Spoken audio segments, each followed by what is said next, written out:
துபாய்ல அடிக்கிற வெயிலுக்கு நல்லா ஜில்லுன்னு மாங்காய் சாப்பிடலாமா?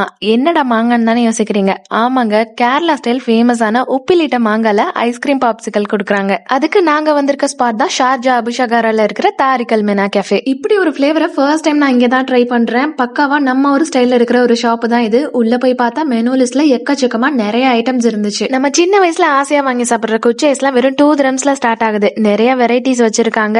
அதுவும் எந்த வித ஆர்டிபிஷியல் கலர்ஸும் இல்லாம நேச்சுரல் ஃப்ரூட் ஃபிளேவர்ஸ்ல கொடுக்குறாங்க. கண்டிப்பா இந்த மலாய் குல்ஃபி ட்ரை பண்ண மறந்துடாதீங்க. 10 out of 10. இந்த ஒரு விஷயம் போதுங்க, இதுக்காகவே இங்க வரலாம். நம்ம 90s கிட்ஸோட ஃபேவரட்டான அருண் ஐஸ்கிரீம். சோடால பைனாப்பிள், லெமன், ஸ்ட்ராபெரின்னு 3 ஃபிளேவர்ஸ் இருக்கு. உங்களுக்கு எந்த சாக்லேட் பிடிக்குதோ நீங்க சூஸ் பண்ற ஃபிளேவர்ல உங்களுக்கு ஹாட் சாக்லேட் ரெடி பண்ணி கொடுப்பாங்க. கேலக்ஸிலேயே white chocolate and milk chocolate, Snickers, Milky Way இன்னும் நிறைய இருந்தது. நான் மால்டிஷியஸ் சூஸ் பண்ணியிருந்தேன். அடுத்ததான் நாங்க ட்ரை பண்ணியிருந்தது நியூட்டெல்லா வேஃபிள்ஸ். வெளியே நல்லா கிறிஸ்பாவும் உள்ள நல்லா சாஃப்டாவும் நியூட்டெல்லா ஃபிளேவரோட சாப்பிடும் போது சூப்பரா இருந்தது. எங்கேயுமே கிடைக்காத அளவுக்கு வெறும் 12 dirhamsல இருந்து ஸ்டார்ட் ஆகுது. நிறைய வெரைட்டிஸ் இருக்கு. ரெஃபலோ, ஃபெரரோ, கிண்டர், ஓரியோ அப்படின்னு சொல்லிட்டு. அடுத்ததா இதை ட்ரை பண்றதுக்காகவே இன்னொரு முறை இந்த கடைக்கு போவேன்னே சொல்லலாம். இந்த மோமோஸும் சட்னியும் தான் செம்ம டேஸ்டா இருந்தது. பட்டர் சிக்கன், சிக்கன் சீஸ், பன்னீர், கார்ன் சீஸ், வெஜ் மோமோஸ்னு நிறைய ஃபிளேவர்ஸ் இருந்தது. ஹோம்மேட் ப்ரௌனிஸ் கூட அவைலபிளா இருக்கு. பர்த்டே கேக்ஸ் வேணும்னா கூட ப்ரீ ஆர்டர் பண்ணிக்கலாம். நூன் அண்ட் ஸ்மைல்ஸ்லயும் இவங்க இருக்காங்க, செக் பண்ணி பாருங்க.